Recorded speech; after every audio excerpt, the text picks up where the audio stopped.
I lived in this country now for 35 years, and it's been mostly a very depressing time.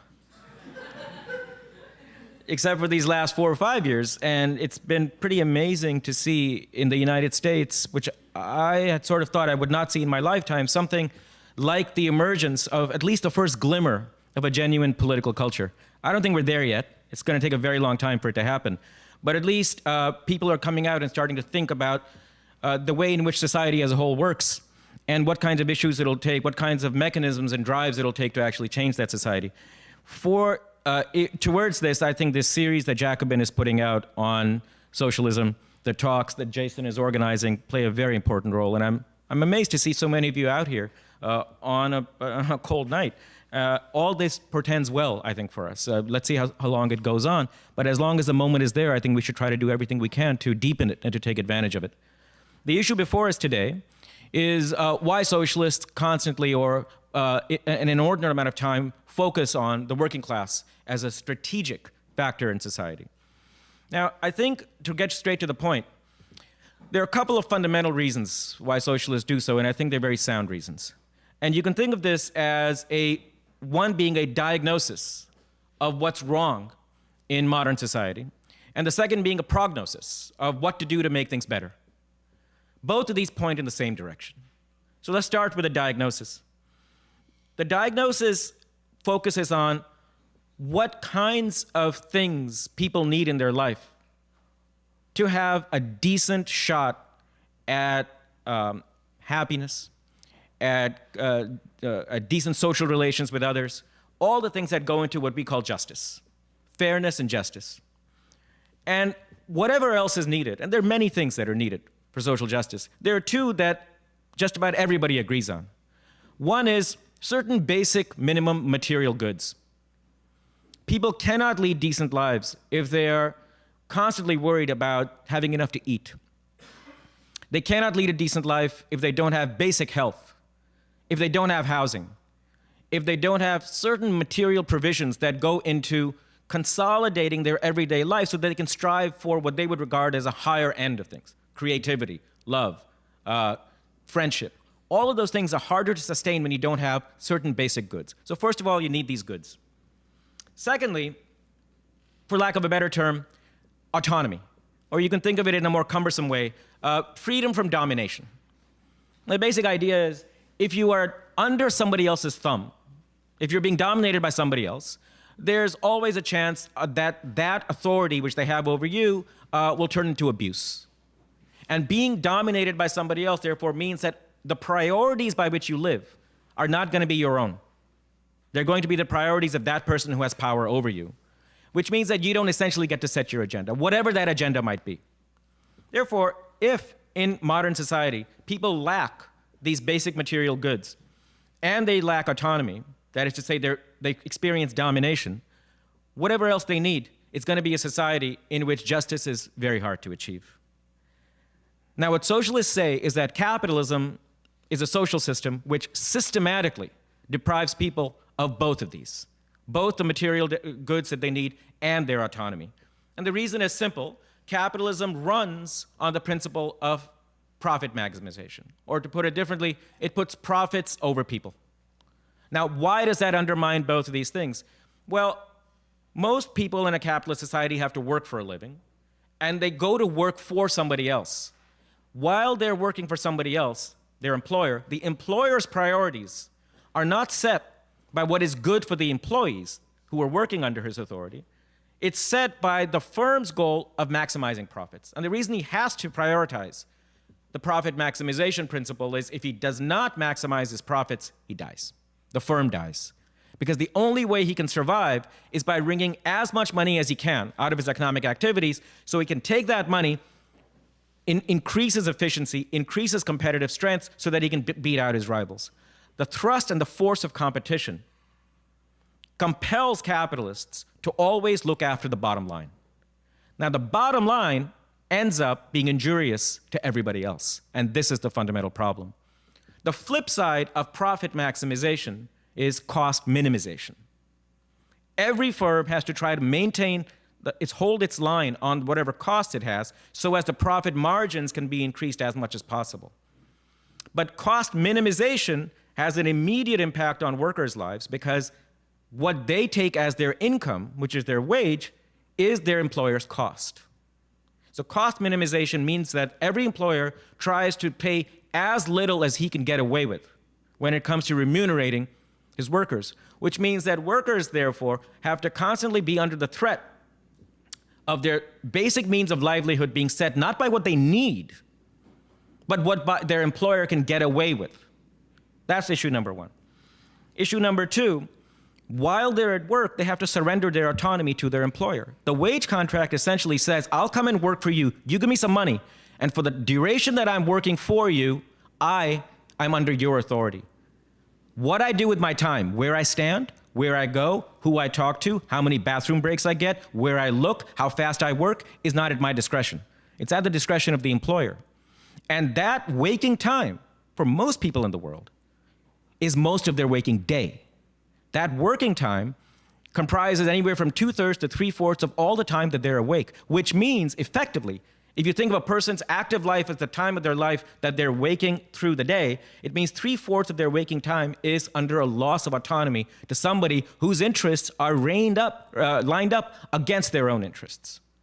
This lack of autonomy inside the workplace is oftentimes compounded by being under their employer's control outside the workplace. In company towns, in cities where judges and legislators are bought up by the employer, even political authority is under the capitalist hands. Therefore, for both of these reasons, it is built into the structure of capitalism that these fundamental preconditions for a just society are systematically undermined by the rules of the system itself. All right, so what that means, therefore, is that in order to move towards a more just social arrangement, you have got to figure out how to get people these basic provisions and greater autonomy. And this has been the struggle of the poor since the birth of capitalism, trying to establish non-market access, or at least non-contingent access, to these things which they need for decent lives.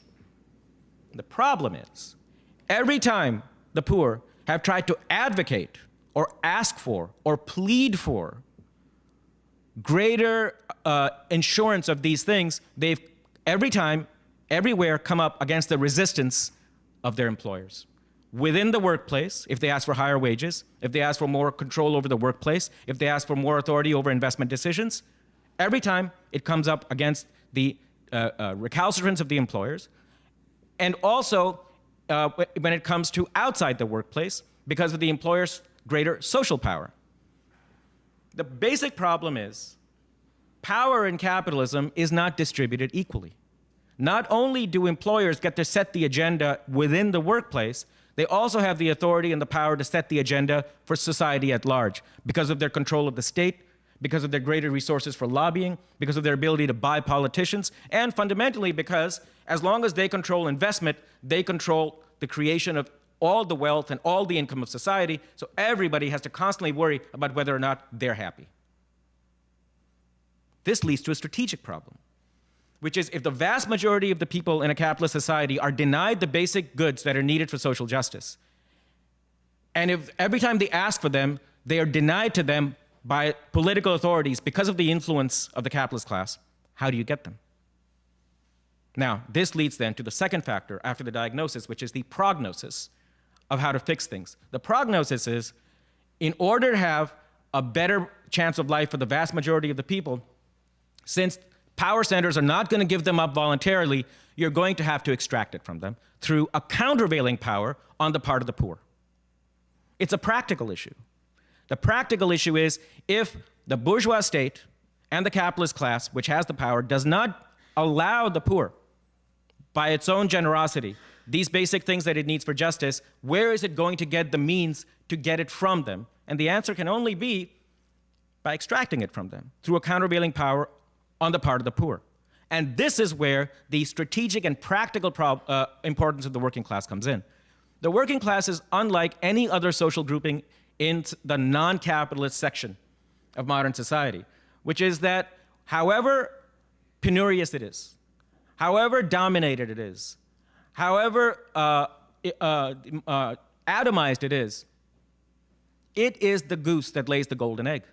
It is the source of profits, because unless workers show up to do their work every day and create profits for their employers, that principle of profit maximization cannot be carried out. It remains a dead letter. Workers, therefore, have the following opportunity, if they can take advantage of it, which is that they hold the lever to the sluice, the stream of profits that keeps the system going. Capitalists have the authority over them, but unless they agree to do what their employers say, the employers are left simply holding the bag, no profits for them. Workers, therefore, become important for a strategic reason, which is that they're the agent, and the only agent, that has a structural place within the society to bring the power centers to their knees.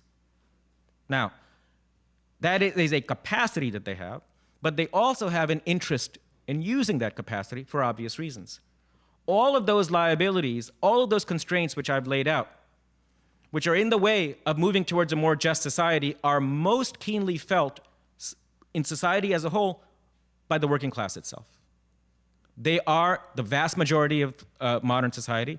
They also happen to be, I'm going to finish way before, among the poorest end, and they are the ones who every day suffer the indignities, the deprivation, the loss of autonomy, the backbreaking work pace, the insecurity and the anxiety of what to do with their lives when they're under somebody else's thumb. They're the ones who suffer this. And hence, they therefore have not only a capacity, but also an interest in coming together, banding together, and struggling towards those ends which we think would generate more just social arrangements. All right, so for socialists, therefore, they learn through hard experience that if you want to have a better society, you're going to have to aggregate power in some way. And this is, even today, the power center of society.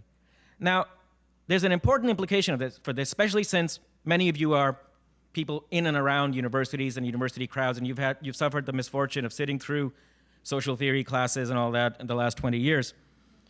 Among progressives and in the radical left, the key category in the last 25 years has been the margins, marginality. Embracing the margins, advocating for the margins, being the margins, loving the margins. If it's marginal, it's good. Not that there's anything wrong with the margins. But understand this, the reason the working class is important is because it's not marginal. And you're going to have to get over your love of the margins if you want to do effective politics. This doesn't mean that you consign minority groups, other social oppressed groups to insignificance. Quite the contrary. Anybody fighting for a just society has to take every form of marginalization and oppression as being incredibly important. But understand that politics is not just about moral advocacy. It is also about the practicalities of achieving power against the power centers in an unjust world. The thing about the working class, what makes it important, is that it is central. It is the central social category and social group within capitalism, of course, second only to capital. Which means, therefore, that the reason you go after it is because of its centrality to the system, not because of its marginality. And that means that the tenor of political debates has to change. Quite often you walk into a meeting today, and the discussion will be about whether or not this group is fighting for the margins, is looking for the margins, is bringing the margins in. And that's great if it's a code word for saying we have to make sure every indignity, every injustice is something that we're concerned with. But understand that you also have to ask, who are the central and the key players in this society that can bring the kind of changes we need? And therefore, not just in our politics, but in our understanding of the system, we have to move beyond the obsessions with margins.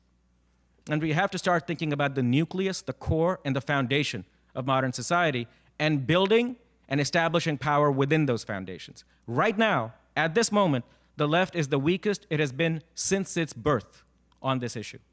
And one reason it's embraced the margins is that that's the space that it inhabits.